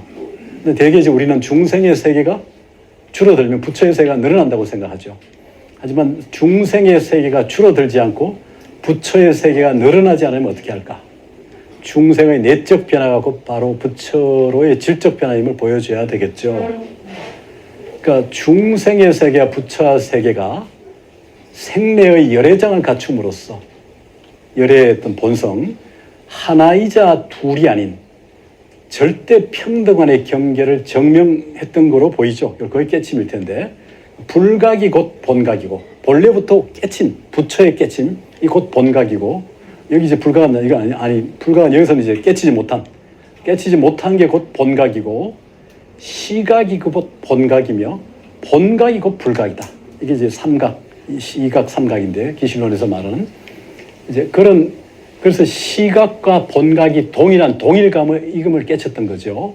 그러니까 일각은 중생의 공간과 부처의 공간이 동일한 공간, 동일 본각임을 보여주는 공간이고 일미는 중생의 세계와 부처의 세계가 동일한 각에만 일광미, 즉 일미를 은폐하는 공간으로 보입니다.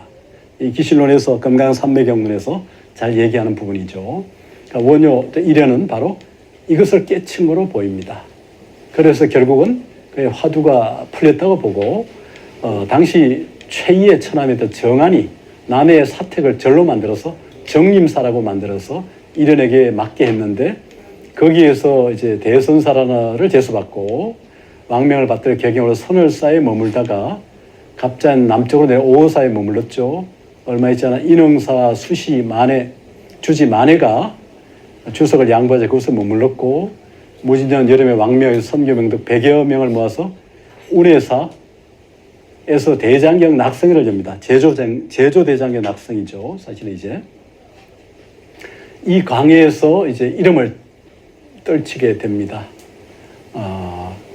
그리고 나중에 이제 인홍사로 개칭도 하고 용천사를 중창하고 불일사라고 개칭하기도 합니다. 이제 이쪽 지역이 이제 일련의 무대였으니까. 그런 다음에 이제 그 72세의 왕명으로 운문사에 머물러서 그때부터 이제 삼국유사를 준비했던 걸로 보이고요. 왕이 경주에 거둥할 때, 행행할 때는 왕의 높은 공경을 받았고 충렬한 8년에 다시 임금의 앞에서 선법을 강설하고 개성 광명사에 머물게 됩니다. 계미연 78세 봄에 군신들에게 충렬왕이 이렇게 얘기하죠. 선대 어진 임금은 불가의 덕이 큰 왕사로 삼고 덕이 큰 자를 왕사로 삼고 덕이 큰 자는 국사로 삼았다. 사실은 고려 때 왕사 국사가 법제화됩니다. 신라 때도 있긴 했는데 법제화된 고려 때인데 왕이 된 사람이 사실은 이제 왕사가 된 사람 중에 이제 국사를 모시게 되는데 국사가 되죠. 왕사도 되고 국사가 됩니다. 운문화상은 도덕이 운문사 화상이니까 이제 일언을 말하죠. 운문화상은 도덕이 성하고 사람들이 길이 우러러보는 터에 어찌 내 홀로 자택을 입겠는가. 한 나라가 깊이 받들고자 하노라 하면서 국사로 이제 예를 갖추게 됩니다. 이래는 이제 굳이 사양하다가 왕이 재차 요청하자 이제 국사가 됩니다. 구이례를 행하고 국존으로. 그런데 몽고 원나라 때 국사가 있기 때문에 이제 그 간섭기 시절에서 국존으로 표기했지만 나중에 이제 비문에는 국사로 그대로 씁니다. 이렇게 쭉 되고요. 이제 법거래하는 부분들이 조금씩 그 비문에 나와서 조금 적었는데요. 이런 말이 나옵니다. 시간이 많지 않기 때문에 이래는 세 번째 수자가의 마지막 거량에서 법거량에서 이제 입적하기 전에 법거량을 제자가 하지 않습니까? 이 세상에 있거나 저 세상에 있거나 가는 곳마다 불사를 하고 있느니라 라고 이제 문답을 마친 뒤에 모든 선도에게 날마다 공부하는 경지를 보고하라. 가려운 통양지, 유념이죠. 생각이 있는 가렵지 않은 불통양지, 무념입니다. 그러니까 모호하게 구분이 되지 않는다며 세 차례 주장자를 내려친 뒤에 법상에 내려와 방장시로 들어갔다. 조그만 선상에 앉아 평소같이 잠수하다가 금강인을 짓고 종이 입적했다. 이런 부분이 잠깐 보이는데 그 앞에 한마디만 더 보겠습니다. 여기가 이제 죽음을 맞이하는 이라는 첫 번째 수자의 법거량을 이제 하고 있는데 그게 한 번 더 앞에 하나 더 보겠습니다. 기충년 6월에 병이 났고 7월 7일에려 손수 대내에 올릴 편지를 쓰고 시자를 시켜 편지를 써 상국이 염성국에게 장을 알리도록 하고는 이제 모든 선덕들에게 처음으로 문답했는데 이날 밤 1척이나 되는 큰 별이 방장실 후원에 떨어지는 징후가 있었고 다음날 을유일 새벽 일찍 일어나 목욕하고 단정에 앉아 대중이 이르기를 내가 오늘 떠나려 하는데 혹시 중일이 아닌지 라고 물었다는 거죠. 시자가 중일이 아닙니다. 그러면 좋다 하고 대중으로 하여금 법고를 치게 하고 스님께서는 선법당 앞에 이르러 선상에 걸터앉아 인보를 봉함하여 장선별감이 김성공에 명하여 다시 거듭 봉천하고 천사가 오거든 노성이 마루사를 알리라. 어떤 스님이 국존의 앞에 나와 말하기를 석존께서는 항림에서 일반에 드셨고 화상은 일령에서 입적하시니 그 차이가 얼마나 되는지 알 수 없나이다 했더니 이제 스님께서 주장자를 잡고 한번 내리치고 그러되 차이가 얼마냐라고 반문했다는 거죠. 나와서 이르시되 그렇다면 금과 고가 마땅히 변천함이 없어 분명하게 목전에 있나이다 하니 이런 순사가 주장자를 잡고 한번 내리치고 이르되 분명히 목전에 있다라고 했다는 거죠. 나와서 이르되 뿔을 3개 가진 기린이 바다에 들어가고 인각사 앞이 인각이죠. 기린. 공녀에 달린 조각달이 물속에서 나옵니다 하니 이런 선사가 상인과 더불어 한바탕 놀자. 훗날 다시 오면 상인과 더불어 거듭 한바탕 놀자고 했다는 거죠. 첫 번째 수자 법거량을 하고 두 번째 수자 법거량 하나 더 보겠습니다. 또 어떤 스님이 묻기를 화상께서 100년 후에 구하는 바가 무엇입니까 하니 이런 선사가 다만 일상생활은 이것뿐이다. 나아가 이르되 군함과 더불어 일개 무봉탑을 조성하더라도 무방하겠습니다 하니 이런 선사가 어느 곳으로 무봉탑을 조성하더라도 무방하겠습니다 하니 이런 선사가 어느 곳으로 왔다 갔다 하는가 했다는 거죠. 나아가 이르되 법을 묻고자 하기 위해서입니다 하니 이런 선사가 이런 모두 아는 사실이니 더 이상 묻지 말라. 또 어떤 스님이 화상에 묻기를 스님은 세상에 살아있는 것이 마치 세상에 없는 것 같으며 몸을 보되 또한 몸이 없는 것과 같으니 더 오래도록 세상에 살아 계시면서 대법률을 전하는 것이 좋지 않겠습니까 하니 이런 순서가 이 세상에 있거나 저 세상에 있거나 가는 곳마다 불사를 하고 있느니라 하고 했다는 거죠. 문답이 끝난 다음에 모든 선덕이 이르시되 날마다 공부하는 경지를 보고하라. 가려운 통양지, 아까 얘기했던 유념, 가렵지 않은 통양지, 통양지가 모호하여 구분이 되지 않는다 하고는 주장들을 한번 내리치고 이르되 이것이 토양이라. 유념과 무념이라는 양변을 다 끊어버리는 또 한 번 내리치고 이르되 이것은 불통전이라 하고 3번을 내리치고는 이거 통지냐 불통지냐 시험하여 자세히 살펴보라 하고는 법상에 내려와서 방장에 돌아서 조그만 선상에 담수함이 전과 같았다. 이런 식으로 하면서 입적했다는 겁니다. 이게 이제 이현사가 마지막 보인 선기가 담긴 비문의 내용인데요. 저술이 남아있지 않다 보니까 이런 부분들을 좀 볼 수가 있고요. 그 다음에 조금 더 살필 부분이 바로 이제 이런 부분인데요. 조동전과 관련해서 조금 살펴보겠습니다.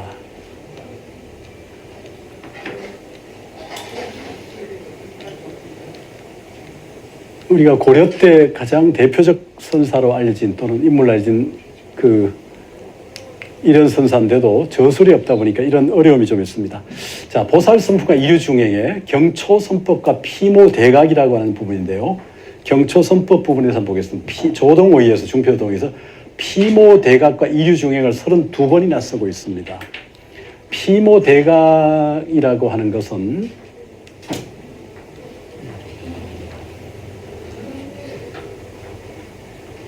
이류중행은 온몸에 털을 덮어쓰고 머리에 뿔을 받쳐이고 이류 속으로 들어가 짐을 나르고 밭을 가는 것이죠. 온몸에 털을 쓰고 머리에 뿔을 이고 이류 속으로 들어가는 가풍을 경초선이라는 말로 이제 만들어냈는데 이 부분에 대해서 이제 민영규 선생은 경초로 보고 김수현 선생은 질초의 오자로 보기도 하는데 큰 틀에서 봐서 크게 문제가 될 건 없을 것 같습니다. 지초를 보든 경초로 보든 결국 소가 말이 먹는 꼬리이거든요. 꼴풀. 그래서 그는 온몸에 털을 쓰고 머리에 뿔을 이고 이로써 들어가 사는 가풍을 경초선이라는 말을 만들어냈는데 경덕, 전덕록이나 조당집에는 이류중행, 즉 이류 속으로 들어가 실행한다는 말이 여러 번 나옵니다. 이류는 4가지 이류가 있는데 다른 무리들 속에 왕래하는 왕래이류, 천당지옥, 축생, 야수라 등이 그런 의미고 둘째는 보살이 이류에 동하는 보살동이류, 보살이 육도 만행을 갖춰야 하지만 교회에서는 만일 제도되지 못한 중생이 하나라도 있다면 나는 끝끝내 정각을 유지하느니 중생이 끝없으니 서원도 끝없다 했다는 거죠. 그래서 이렇게 서운하기 때문에 보살이 이류에 동한다 이렇게 보는. 세 번째는 사문이류입니다. 사문이 진리에 칭합하고 번뇌를 끊는 일을 전환하고도 성인의 자리에 들어가거나 칭하지 않아야 비로소 사문의 행위를 할 수 있다. 이를 또한 사문이 몸을 바꾼다. 전신 또는 털을 쓰고 머리에 뿔을 인다. 물소가 된다. 무소가 된다. 한다. 이러한 경제가 돼야 비로소 이류 속으로 들어갈 수 있으면 이것을 생류 쪽의 일이라고 한다. 이런 맥락으로 세 번째 일을 얘기합니다. 네 번째는 종문종이류인데요. 남전 보원이 이렇게 얘기했죠. 지혜로 도달하지 못하는 곳은 말을 붙여서는 안 된다. 말을 붙인다면 머리에 뿔이 생기게 된다. 여여라 해도 그렇고 그렇다 해도 벌써 변해버린 것이니 모른지 그냥 이류 속에서 행하기만 하면 된다. 이류 속의 일을 말해보라. 이에서 동산양계는 이렇게 말했죠. 일은 반드시 단도직입적으로 묘하게 이해해야 한다.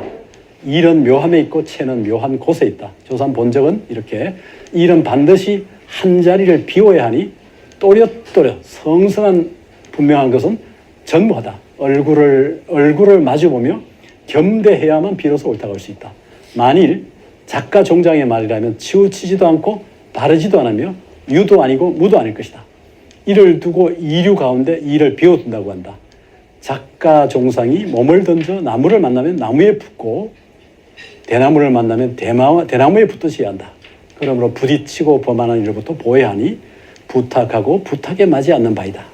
이렇게 남전, 동산, 조산 모두 종문 속의 이류에 대해서 단도직입의 지혜로 묘하게 겸대해야 도달할 수 있다고 역대한다는 거죠.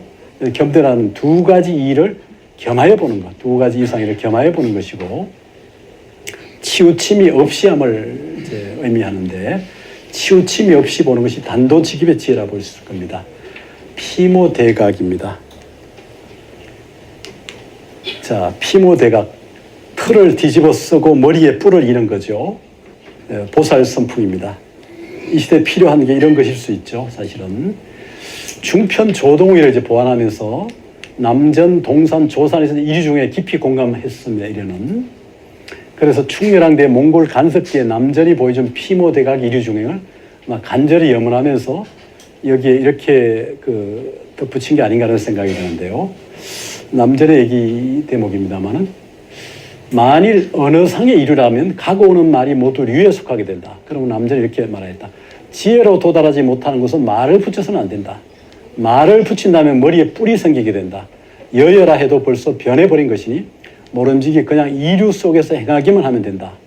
지금 이류 속에서 말을 한다면 이류 속의 일을 취하게 되니 말 속에 말이 없어야 비로소 옳다 하겠다. 이렇게 얘기를 했더니 이제 남전이 병이 들었을 때 제자가 가서 묻기를 스님께서 돌아가신 뒤에 어느 곳으로 가십니까? 하니까 이제 남전이 답하기를 나는 산아래 한 시주의 집으로 가서 한 마리 물소가 될 것이다. 수고입니다. 저도 스님을 따라가는데 그래도 되겠습니까? 나를 따라오려거든 풀 한 포기를 입에 물고 오너라. 이게 이제 남전의 답이죠. 여기 조산 본적은 간어에서 이 이야기는 사문이 몸을 바꾸는 일, 전신에 관한 화두라고 하면서 내가 나를 따라오려는 풀 한 포기를 입에 물고 오너라. 따라오려거든 했다는 거죠. 그를 친히 따른 것은 무루라고 하니 번뇌가 없는 거죠. 비로소 그를 공양하는 일을 감당할 수 있는 것이다. 이렇게 얘기합니다. 이것은 남전의 이류중행이라는 거죠. 이류중행 보통 사람이 거기에 접근하기 싫어하는 그러한 세계, 그러한 장소, 그러한 주인공인데 그래서 온몸에 털을 덮어쓰고 머리에 뿔을 받쳐 이은 것들과 다른 생각이 없어야 된다는 건데요. 무엇이 온몸에 털을 덮어쓰고 머리에 뿔을 받쳐 이은 이류입니까? 하니까 남전이 말하기를 다함과 탁함이죠. 탁함과 정함, 혼탁함과 청정함을 세우지 않는 것이다. 또 탁하면 탁한 대로, 맑으면 맑은 대로 지낸다. 무엇이 종문종 일입니까? 남전이 말했다는 거죠. 미리를 요구하거든. 머리. 예, 이게 힘이어서 머리를 요구하거든 벼 가지고 가라 해라. 번뇌죠. 번뇌를 남기지 않는 경계를 얻어야 비로소 온몸 그대로가 일진일념 사이에 시방 부처님의 외가닥 열반문이라 부를 수 있다. 이러한 경계에 도달하면 정위에 거치하지 않고 바른 위에 거치하지 않고 그 몸을 가려내지 않고 다시금 이류 속으로 들어가 몸에 털을 덮어쓰고 머리에 뿔을 받쳐 이은 것들과 다른 생각이 없게 된다. 그러므로 모든 물류는 비교가 불가능하며 모든 부처와 조사는 개교한 일이 성립할 수 없다. 그러므로 옛사람이 사문 쪽에 이런 몇자 몇이라는 식으로 사람들에게 말해줄 수 없다. 하니 이것은 생유 쪽의 말이다. 남전과 동시대 인물로 일천리천 떨어지고 살 약산 유엄이죠. 약산이 먼 길을 찾아오자 그를 찾아온 성경이 물었다는 거죠. 어디서 오는가? 남전소입니다. 예, 얼마나 있다 오느냐? 6개월 있다 옵니다. 그러면 소가 다 됐구먼. 예, 남전 문화에서는 6개월만 되면 소가 된다는 건데요. 자, 중생 구제를 위해 온몸에 털을 덮어쓰고 머리에 뿔을 받쳐 연 피모대각이 곧 이류중행이라는 거죠. 인간의 무리와 달리해 말과 소의 세계로 들어가 짐을 나르고 밭을 가는, 그러니까 말이 되어 짐을 나르고 소가 되어 밭을 가르는 세계, 이런 고요한 성원에 앉아 자신의 깨침을 위해 수행하는 아라한 지향의 소성선이 아니라 중생들이 함께하는 진흙탕에 들어가 밭을 갈고 짐을 나르는 보살 지향의 대성선이죠. 이를테면 그 경허선사가 그 장자를 뭐 천독, 뭐 삼천독 했다 하지 않습니까? 장자 수수편에 나오듯이 거북이가 박제되어 가지고 집안에 뭐 보물처럼 있기보다는 뭡니까? 진흙 속에 꼬리를 끌고 다니면서 살기를 원한다는 얘기를 하잖아요. 그래서 그걸 미도선이라는 말로 붙여봤는데요. 꼬리를 끄는 선, 이루선 이렇게. 그러니까 이렇게 바로 이류중행 피모대각이라고 하는 이제 이런 가풍을 지금 조동 오이에서는 담고 있고, 이련선사도 여기에 아마 상당히 주목했던 걸로 보입니다. 여기서 이제 뭐 삼종타 이런 등등이 나오는데 이런 부분은 넘어가겠습니다. 그래서 결국은 바로 이련선사가 보활, 이제 이런 데 보활, 보충에 말한다는 의미를 통해서 자신의 생각을 덧붙입니다.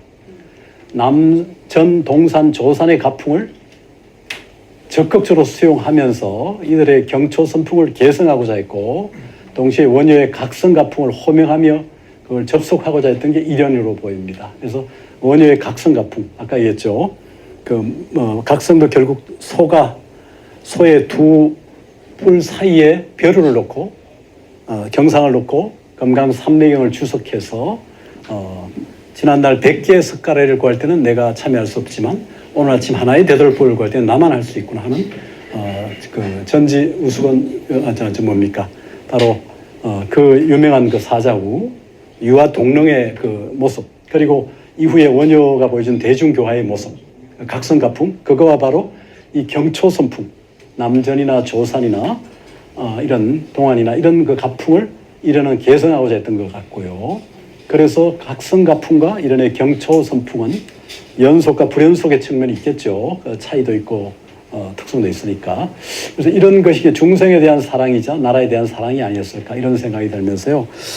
이런 선사의 저술이 많이 남아있지만 삼국유사나 지금 여기를 통해서 보여준 모습을 통해서 이런 선사가 얼마나 나라를 사랑했는지를 제가 한 편에 쓴 시를 하나 읽는 걸로 그냥 대신하겠습니다. 괜찮겠습니까? 네. 제가 삼국유사 관련해서 시를 한 2편 썼는데 뭐 되면 2편 정도를 읽겠습니다. 길지 않습니다. 이게 이런 선사의 마음을 좀 생각하면서 썼던 건데, 삼국유사란 책을 좀 생각하면서 썼던 겁니다.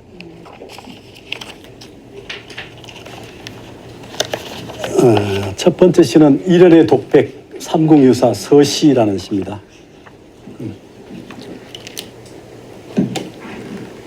역사는 흘러가는 물결 아니네. 그렇다고 쏟아내는 말들도 아니야. 더욱이 저 성자들의 기록 아니라 이 힘없는 백성들의 기억들일 뿐. 점은 해를 뛰어넘어 남아있는 건 구중궁궐 부귀영화 바이 아니네. 날 진실을 알고 싶은 것이 아니라 다들 듣고 싶은 것만 듣는 것일 뿐. 난 저들의 숨소리 또 기침소리, 비통과 울음 또 피눈물까지 갈필로 대신해서 적은 것일 뿐, 날 언어로 타지 않는 탑을 쌓았을 뿐. 살아있는 것은 글을 쓰는 것이든 숨을 뱉고 들이쉬는 이 한순간도 나는 쓴다 고로 나는 존재한다며 불타지 않는 탑을 쌓아 올렸네. 여기 이제 일연의 독백 삼국유사 시고요. 하나만 더 하고 끝내겠습니다. 두 번째 시는 삼국유사 그 자체입니다. 그대의 얼굴을 생각만 해도 나 그대와 나란히 꿈속에 있고, 그대의 이름을 불러만 봐도 나 그대와 더불어 자리에 있네. 나는 그대 앞에서 숨을 멈추고 너는 그대 옆에서 몸을 기대고 우리는 그 안에서 마음을 졸이고 그들은 그 뒤에서 쉬었다 가네. 환웅에서 고려까지 3700년, 단군에서 대한까지 4400년. 그대는 우리의 길라잡이고 그대는 우리의 대안사선이 우리의 고대사를 혼자 바치고 우리의 정신사를 홀로 지키며 넓은 가슴 큰 마음 대비쳐주는 우리들 한결의 업경대이네. 예, 마치겠습니다. 예.